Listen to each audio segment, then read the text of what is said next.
It pisses me off when people don't actually understand my video. Let me try to be as concise as I can in regards to this. I'm going to borrow from the words of the former president of Nigeria, President Goodluck Jonathan.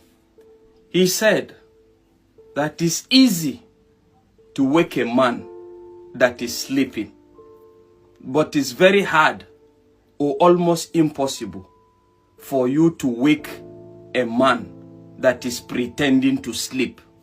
So I want to bring this to your notice. What is happening in Nigeria at the moment, and to be more specific, in northern Nigeria, do you think it should be likened to a man that is sleeping or a man that is pretending to be sleeping? A question. But while, in my own opinion, it can be likened to a man that is pretending to be sleeping. And what are my reasons? I want you to watch this so that you will see my reasons. This Boko Haram issue started since 2012, and I was in the military intelligence that time. The intention of it's on the internet, so it's not even about the people we interrogated.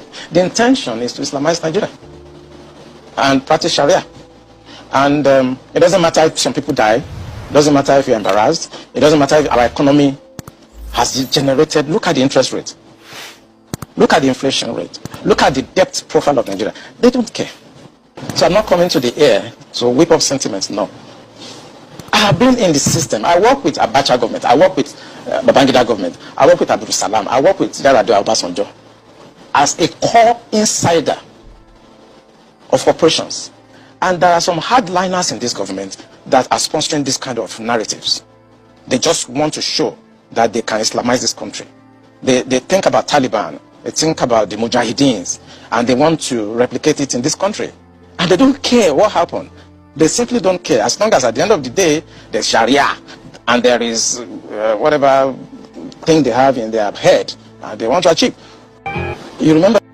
So practically speaking, do you think that concept have changed as far as the North is concerned at the moment?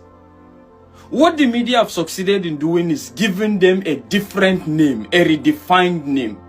Bandits, cattle rustlers, kidnappers.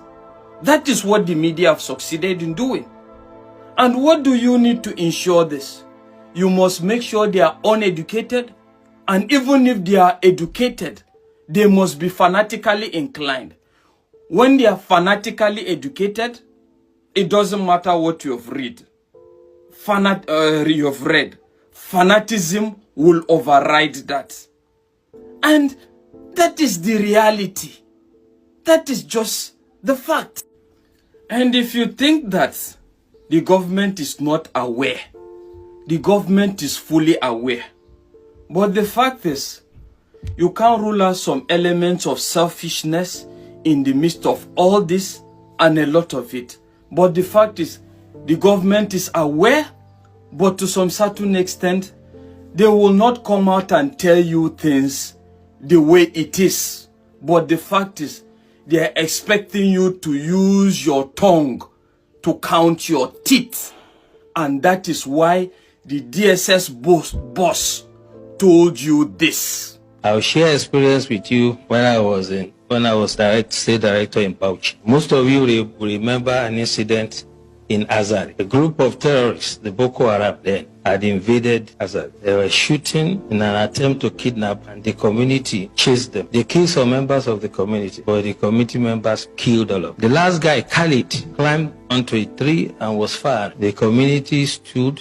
They were resilient and they killed Khalid. Since that day, there has not been one terrorist attack in Azari. As a matter of fact, the former head of state, General Ibrahim Badamasi Babangida, said, and I quote, "If we want to stop or curb this terrorism, we shall emulate the Azari example." Tafawa Balewa also happened to be a local government in Bauchi that was always in flames. And the people of Bogoro and some part of Tafawa Balewa, where the Sayawas are, rose up on one occasion. They knew their terrain better, climb onto trees and mountains when the invaders came. They did not only repel them, they seized their weapons. And since then, you can attest to it that you hardly hear about Tafawa Balewa again. What I'm trying to say, the practical approach to mobilizing people is that you have to get everyone involved. You do not expect the Nigerian Army, police, DSS to protect every Nigerian or every community. It is not going to work. In the US, if you visit someone in the house, you will be shocked that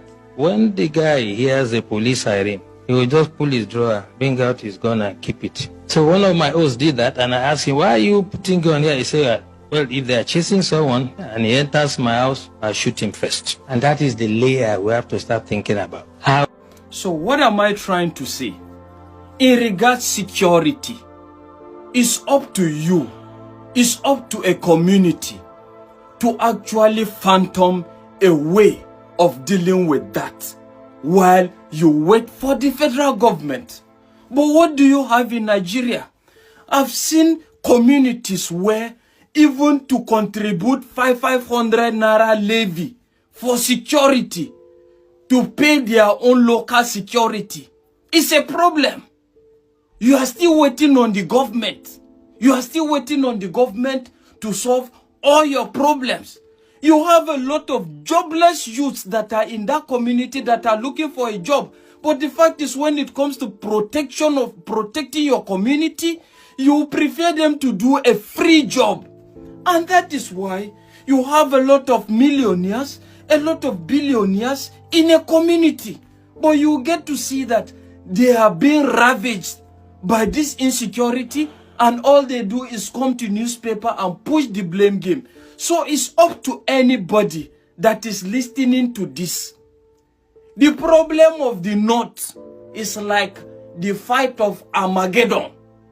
So don't wait for the fight of Armageddon to happen. Why do I say the fight of Armageddon? Because last, when everything's set, you will get to see this fight I'm talking about that is going to come from the North.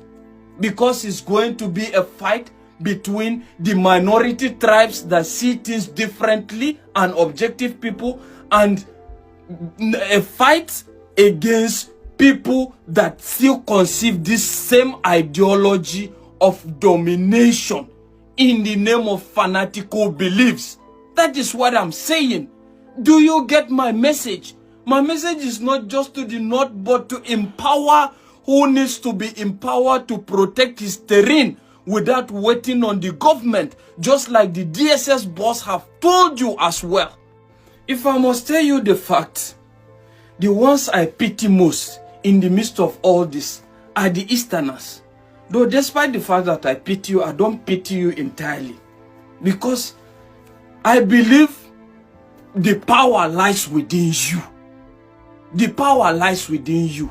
And the fact is, I want to bring this to your notice. In as much as there's marginalization, you complain of marginalization, but marginalization cannot be proven on paper, because there's nothing that can be proven on paper. Because the way you are complaining about marginalization is the same way even the minority in the Northerners are actually marginalized, but they cannot speak. But why I say I can't pity you is the fact that you have the power. You are productive. You have the means. You are very productive. You have a lot of millionaires and billionaires within you. What is your investment in terms of security? A lot of atrocities happen and your billionaires and your millionaires cannot even come out and speak. They cannot come out and speak. And what is their investment in terms of security? So little. Are you waiting on the federal government to do that for you? You are joking. You have all the power. First of all, industrialize, number one. Secondly, invest heavily in security. Invest heavily in security. I don't actually understand why you think that the presidency is what will bring about total change for you people. You have no excuse.